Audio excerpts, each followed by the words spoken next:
Hello again. So we've heard the term African spirituality, but what does it mean, especially in the context of traditional healing? To help us unpack this now, I'm joined in studio by traditional healer Kitulezi Gwangwa and Bishop Joshua Maponga. Sanwanan, Timela. Okay, so when we talk about African spirituality, what are we talking about? Firstly, maybe we need to be very clear that we don't allow our spirituality, our way of existence to be defined by Eurocentric terminology, where you're basically looking at African culture through white glasses. African spirituality must not be looked in the same frame of religion, which is schizophrenic by nature, where you go to church on a Sunday, on a Saturday, you take off your clothes, and then you live your life as you please in the course of the week. Spirituality has to do with lifestyle, combination of our, not just culture and celebration, putting on a few clothes, and one day per year in September, is it October, where it's Africa Month, Africa Day, then people try to buy some little white cloth, black material, and then they walk around and say, we are Africans. I think that's quite a commercial way of an adulterated nation that has lost its soul. African spirituality has to do with the total lifestyle. When you're talking about being a European, for example, it's your Valentines, it's your Halloweens, it's your birthdays, it's your whatever. What constitutes a Jew?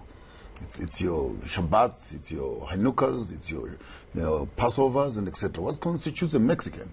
But all of a sudden, when you come to Africans, we're the only group of people on the face of the continent whose lifestyle must be determined by our colonizers, and our independence seemed to give us a small little leave from ourselves to become like the other, and once in a while then they give us a holiday of when to celebrate ourselves. And I think that's quite an abusive way of looking at how democratization, industrialization, communism, capitalism, neo-colonialism, neo-imperialism, name all the isms you can mention, how they've come actually to rape and force the African child to become that which is not like himself.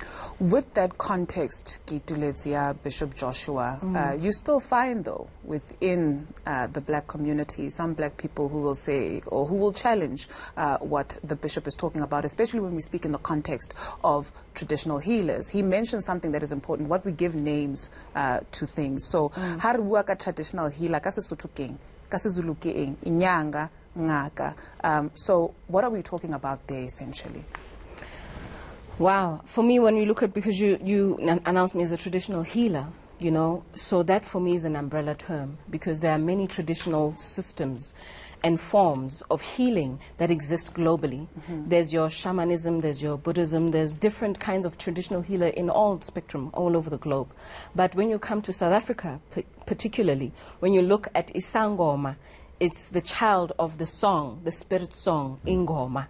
So, Sangoma, do you understand what I'm saying? So, kasi Sotho kingaka, kasi Zulu inyanga. But that's also contentious. I say that the definition of it is something to explore in a different time, I guess. We are the ones to define ourselves. We are the ones to say this is who we are. And I think for me there's a lot that's been lost in terms of people coming in, anthropologists coming in and interpreting their perspective of what they think and feel our traditional ways are. And a lot has been lost in translation. But for me to be actually in this space where we have this question today as to what is traditional healing and what are the trends and such, I go back to the saying, the popular saying, when in Rome, do as the Romans do. And nobody questions what the Romans do when they're in Rome. So why are we questioning what the Africans do when they're in Africa? Do you understand what I'm saying? So let's just leave it there for now. Are we interested, though, in who we are? I ask you that because I'll tell you, among professionals, perhaps let me not speak for everybody in my space of what I've observed. When you speak about consulting a traditional healer, you are looked at funny. It's things that we don't even talk about. You don't even broach that subject because it's a dark space. But that wasn't always so. And it became a dark space because missionaries came in and they had to conquer a people and they had to conquer their mind, their spirituality. They had to eliminate their belief systems and take them wholly. And so they would took one space and looked at their traditional ways and told them that they are barbaric and that they are behind and that they are blasphemous and satanic. But there was a time when there weren't Western doctors that had scientific research to support their ways, where communities relied on traditional healers, when there was no other option on how you healed a person and how you heal them spiritually, emotionally, physically, in every other way.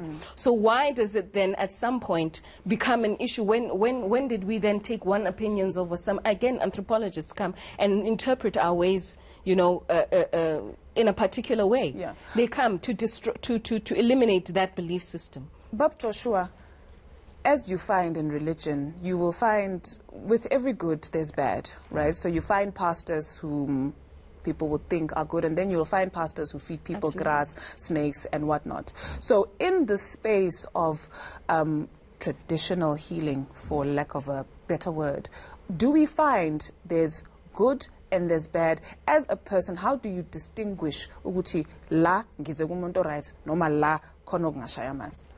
When you actually use those, when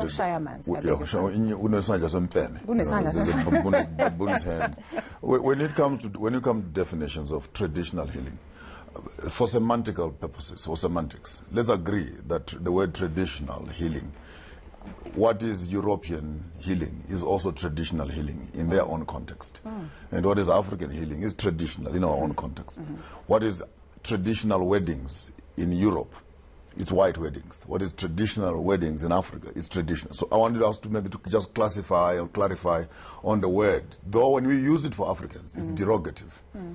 But anyway, let's come to the question you're asking. How do you know what is right? How do you know what is wrong? The right and wrong are dealing with ethics and morality. And the question is, who determines what is right? Who determines what is wrong? The growth of any community has what I might want to term the four pillars of community development. Firstly, it becomes the infrastructure, the physical structures of a community.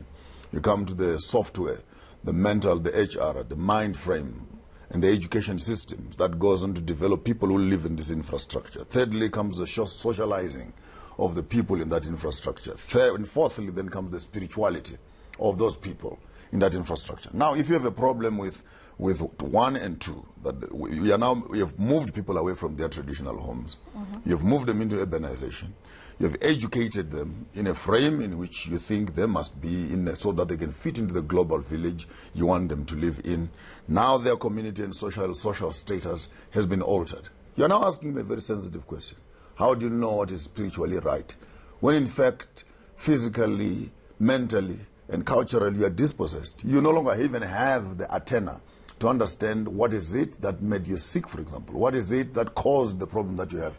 You cannot therefore come around and try to find the ethics of what is right and what is wrong when you don't even have a definition of, are you sick pharmaceutically, psychologically, maritally, historically?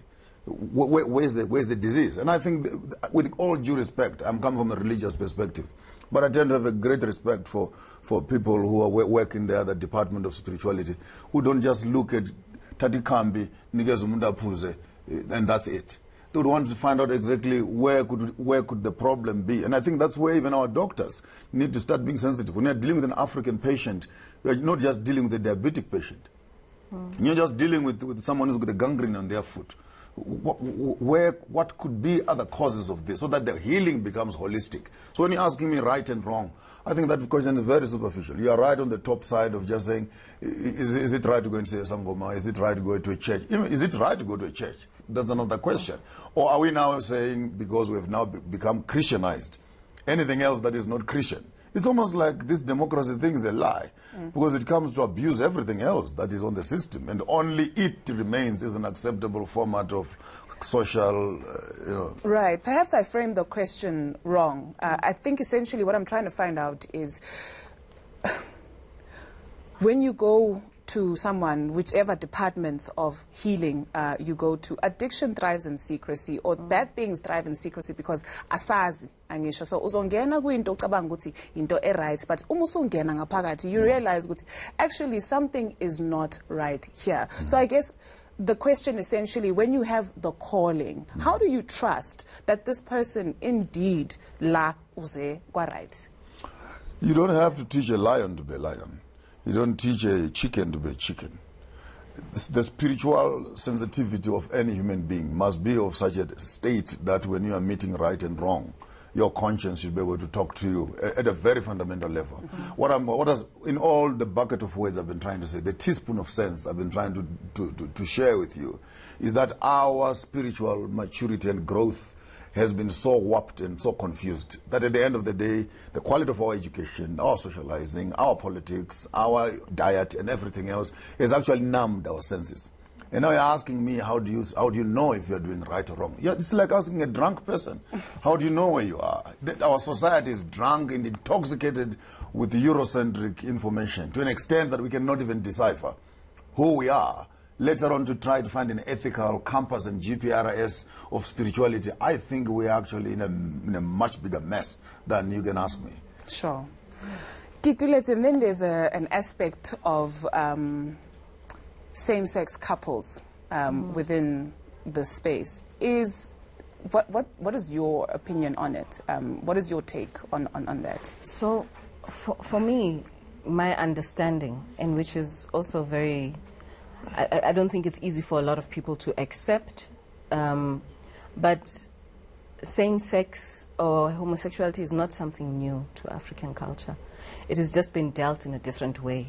It was not something that was brought to the forefront, and there's a lot of secrecy, obviously, in some spaces. But it was always found out, for example, when a young woman or a young man went to their initiation and found out, okay, you are made in this way. They would say perhaps that you have dual spirituality. Or do you understand? Not necessarily even that you have to go in twasa, but that your feminine energy is more prominent or your masculine energy is more prominent. And then, but there was always in terms of the community of the African people that you must produce offspring. That was the requirement. You must have a lineage that takes the name and such, and those are the things that were not compromised. What you do in your private life, that was not a thing that was brought to the fore.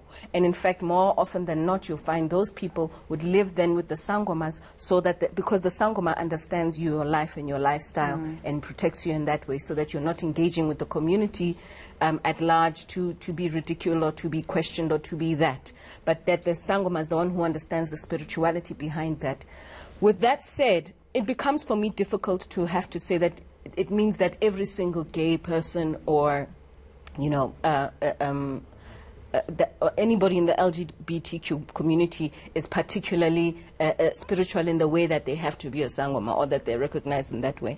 But there was always an understanding of energy in terms of your feminine and your masculine, and that both can reside within you.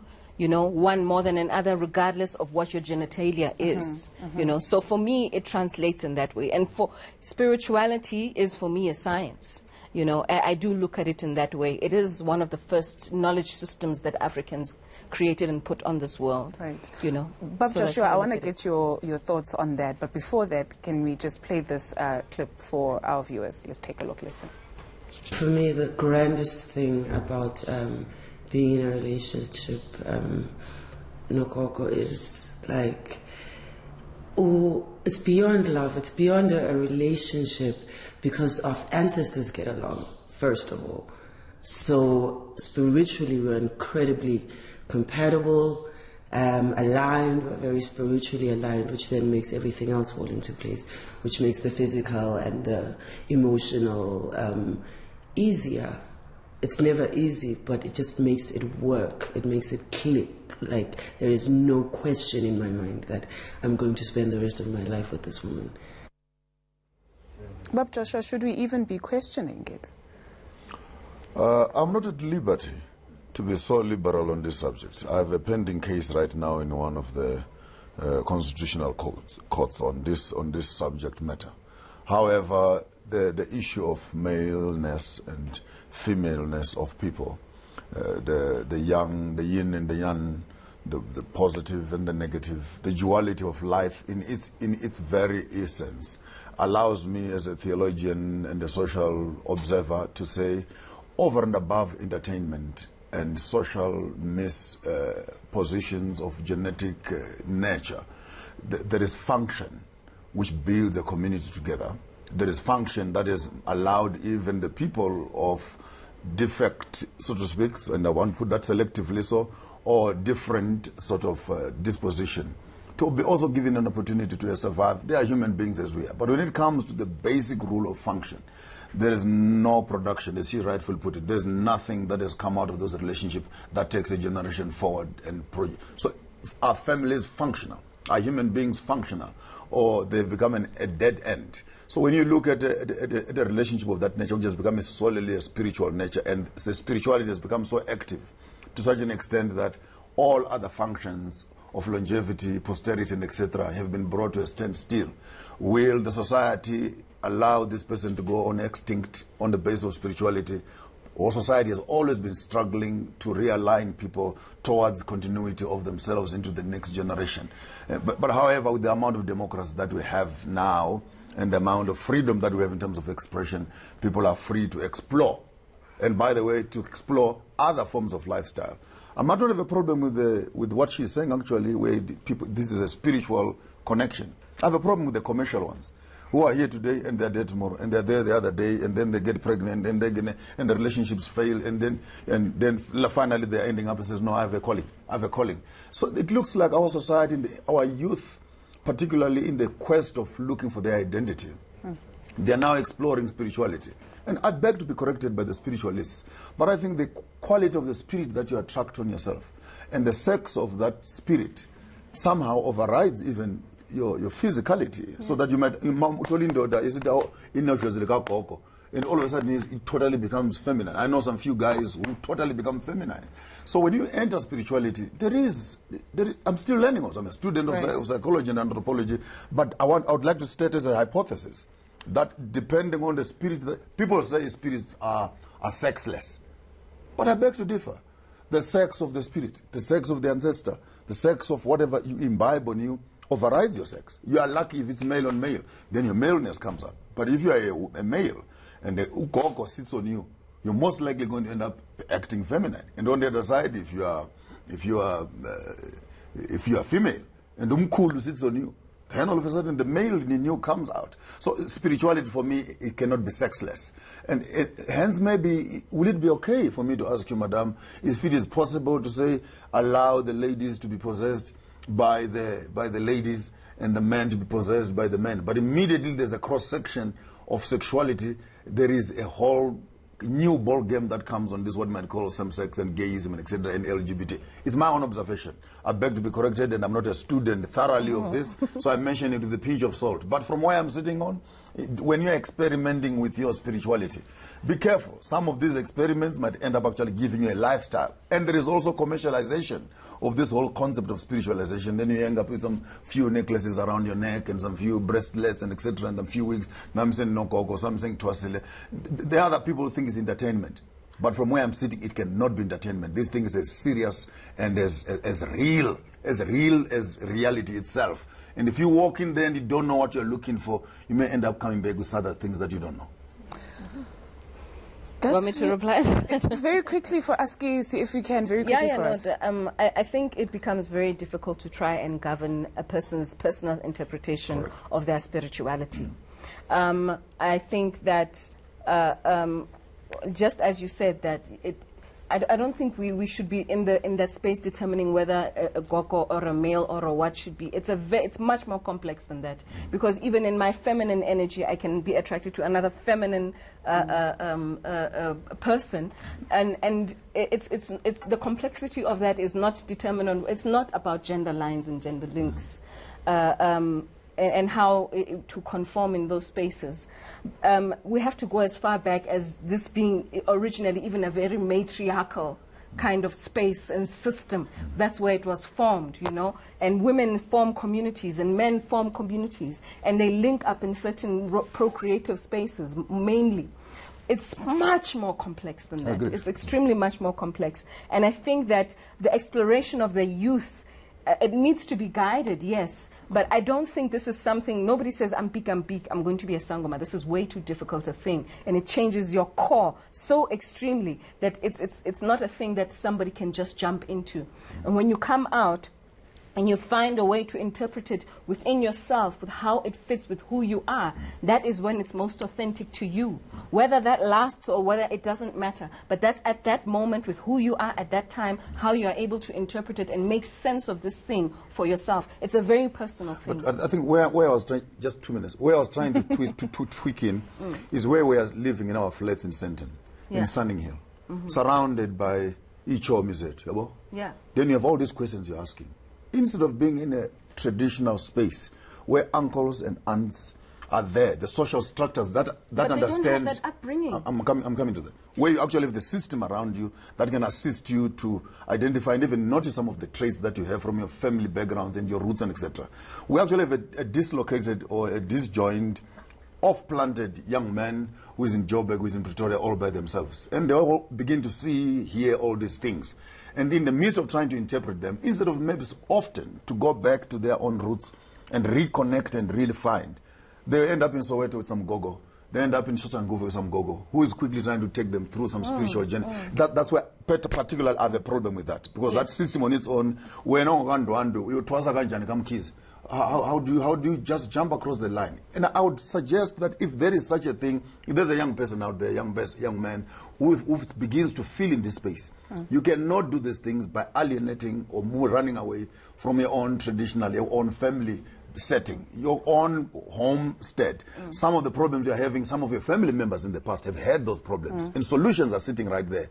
But to be sitting around, tweeting around your WhatsApp and Facebook, and the next thing, selfie here, and the necklace on your neck, and I find that to be slightly complex. With that, so we have unfortunately run out of time, and we're all learning, right? And it's great to learn from each other. I think it was Thandiswa Mazwai who said and that reawakening is important, and it starts with having a conversation, I guess, somewhere.